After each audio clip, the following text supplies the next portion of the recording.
Hey YouTube, Common Collector here, and today I am bringing you guys an update to my Virtual World deck profile.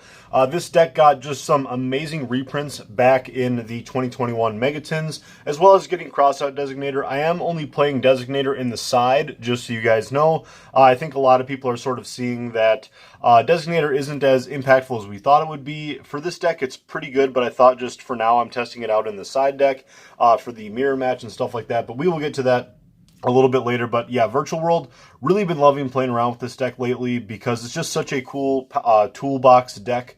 Ever since playing Harpies, when those were popular, I always just fell in love with toolbox decks.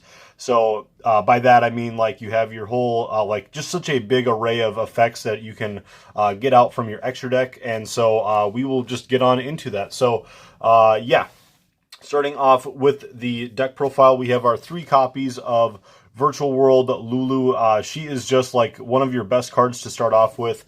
You can easily search her out with like your Qinglong and stuff, so she's just really great. You want to see her in your opening hand every single duel. Then you have our 3 copies of Lily, pretty standard, along with our 3 Lao Lao for our Monster Reborn kind of card. We then have our 3 copies of Jui Jui. This card is also just super good. Lets you add another Virtual World card during the end phase, which is nice. And it's just, you got to play this at 3 because it's just such an easy card to normal summon. You need to play like your normal summon cards at pretty high amounts, because if you don't have a way to get out like a Qinglong on field, then you need to be able to normal summon something out. Then we have our 2 copies of Nan Nan. This is a card that you could play at 3, but I think a lot of people like it and play it pretty comfortably at 2 copies, so that's the reasoning for that. And then a lot of people are dropping the Tutu, but I've been finding out in testing that I really like having Chuche active, as well as like some of my other cards like that just require things to be banished. So I like having the Tutu in here. It's an extra body, and it's just an extra way to get something banished. Yeah, just I really like the Tutu. I don't understand why, like I guess I get why people aren't playing it, but I really think that it does have a good strong spot in this deck. Then just for our hand traps and like disruption cards, we have our 3 copies of Ash Blossom, and then 2 copies of main deck Nibiru. I just really like playing with at least with 2 Nibirus in the main deck. That way, if your opponent's playing something combo, you can hopefully see that in your opening hand. If not, it's not the end of the world. Then we have our 3 copies of Dark Ruler No More. This is a big one for this deck. I was testing around with Forbidden Droplet, but you need the hand advantage in this deck. And so I think for that reason, I think Dark Ruler No More is just the better way to go with this. Because once you negate all of your opponent's monster effects, then you can really easily bust through all of those monsters with all of your destruction and like bouncing capabilities with this deck. And then lastly, just 2 copies of Infinite Impermanence for like the rest of your hand trap disruption cards. Then for the more of our Virtual World cards, we're playing 3 copies of Virtual World Gate Qinglong. This is pretty much your best spell card in the deck because it gets you into your Lulu or just into whatever else you need at the moment. Also, it has a negate effect on field, which is really cool. Helps you banish more stuff. Then we have our Kowloon, which just helps you get into Qinglong or your Chuche, whatever you need at the moment. Every now and then you get off the effect where you get to special summon up to 4 Virtual World monsters with different names from your extra deck. It doesn't come up too often, but every now and then it does come up. So I unfortunately got rid of the Long Long and the Jaja for this profile, just because the extra deck is so tight in here. But if you guys don't have some of the cards that I'm playing in here, you can definitely play more of the Virtual World cards. Then we have our now our 2 copies of Emergency Teleport, which is really awesome, just to be able to get into like our Nan Nan or our Lulu just that much quicker. We have our 2 copies of Pot of Desires. For those of you guys who have been paying attention to my channel, cards that get really bricky, stuff like Nibiru and Pot of Desires, stuff that you just don't really want to draw into multiples of. I just have a really big habit of playing 2 copies of. It makes things flow a lot better, and you're still going to see Desires a lot of the time, but it's a lot harder to draw into an extra copy of Desires when you only play 2 of them. Another nice way like that I used to play in my Salamangreat deck is I would only play 1 because you can't draw into Desires if you only play 1. So yeah, for that reason, I really like just playing the 2 copies. It feels comfortable. 1 copy of Called by the Grave. And then this is another kind of questionable call.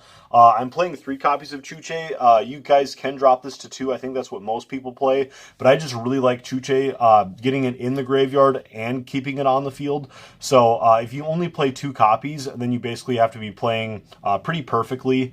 Which with this deck, just with banishing stuff for desires and all that stuff, I think it just makes sense to play 3 copies of Chuche because its destruction effect on field is very useful, and its graveyard effect when you banish is also extremely useful.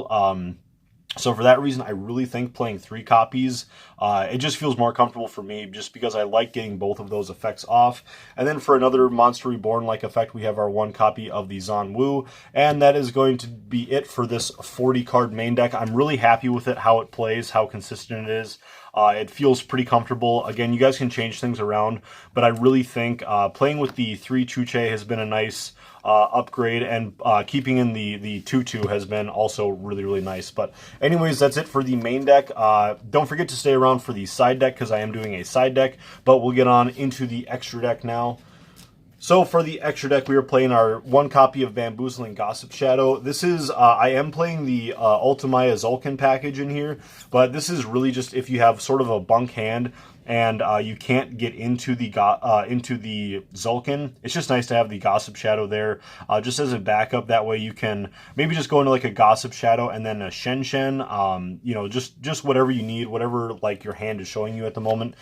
Then we have our 1 copy of Fan Fan, really nice card, along with Utopia Beyond. I am just absolutely in love with Utopia Beyond along with the Stardust Charge Warrior. If you can get both of those out at the same time, you can just easily OTK your opponent. Then we have our 1 copy of Ptolemy M7 along with the Gaia Dragon. This is a new edition. This is what I put in to take out the Jaja. Basically, Jaja's was always in here as a answer to Dragoon, but with playing stuff like Dark Ruler No More and some of the other cards in this deck, you just have a lot of other outs to Dragoon and stuff like that. So I think that going into the Gaia Dragon is fine. If you get out like the M7 and then you go into Gaia Dragon, then you can get a double A Zeus with 4 materials, so you can get 2 of his disruptions, which is really, really cool. So for that reason, I really wanted to add in the Gaia Dragon just because getting a 2 disruption Zeus is just so powerful. But you guys, if you guys don't have some of this stuff, you guys can easily swap in some of the other options because there's so many toolbox cards you can play with this deck, which is one of the things that I really, really like about it.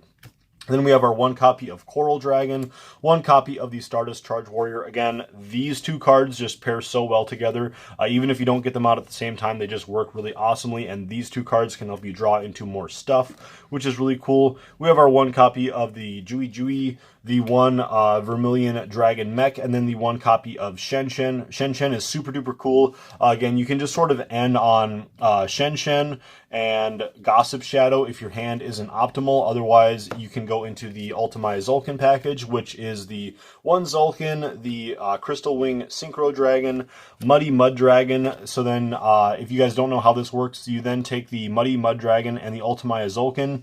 After you get out the Crystal Wing, then you're able to fusion summon with these 2 to go into Invoked Caliga. And then with the Caliga, you can sort of lock your opponent into only using like 1 monster effect. And then you can negate that effect. And then they're just stuck with having 1 attack, which is really, really cool. You know, just there's a lot of cool interactions with this that can go down. So I have been really liking playing with this package. Even if you don't have enough to extend into the Mud Dragon and then into the Caliga, you can just sort of end on an Ultimaya Zulkin. If you get out like a Lao Lao and you know, Lao Lao and something else, another level 6 monster, you can just easily go into yeah, like a Lili and a Lao Lao. Then you can easily go into Zulkin and then go into your Crystal Wing. So I think that it's a really strong package. And yeah, a lot of people really hate when once they see this hit the field and they know what's coming, then it's pretty much game over. So getting on into the side deck, I am playing 3 copies of the Crossout Designator. Again, I just don't really care for it too much in the main deck, but if you're playing in the mirror match, this card is really amazing because Virtual World decks are extremely consistent in their builds.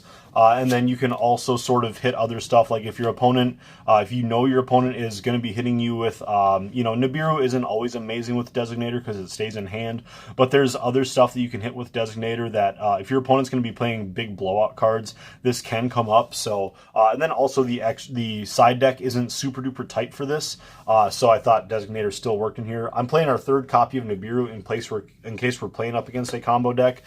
Then Lancia, I'll probably like never drop this card just because Lancia is so good against Tri-Brigade, Eldritch, Dino, just whatever your matchups are. Lancia just works super duper good. Then we're playing 3 copies of Droll and Lockbird for the Drytron matchups.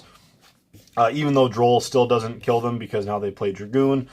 Then 2 copies of Cosmic Cyclone, 1 copy of Harpy's Feather Duster for any back row heavy decks, along with 1 copy of Lightning Storm because I only have the 1 copy. But this also could end up being a Designator target if your opponent, because your opponent could end up Lightning Storming you pretty heavy because, again, a lot of your stuff is just monster negation and disruption. So if your opponent leads in with a Lightning Storm and they keep Lightning Storming you, if you're going into like game 3 and you want to put on the Crossout Designator and Lightning Storms, that could end up being a really solid play.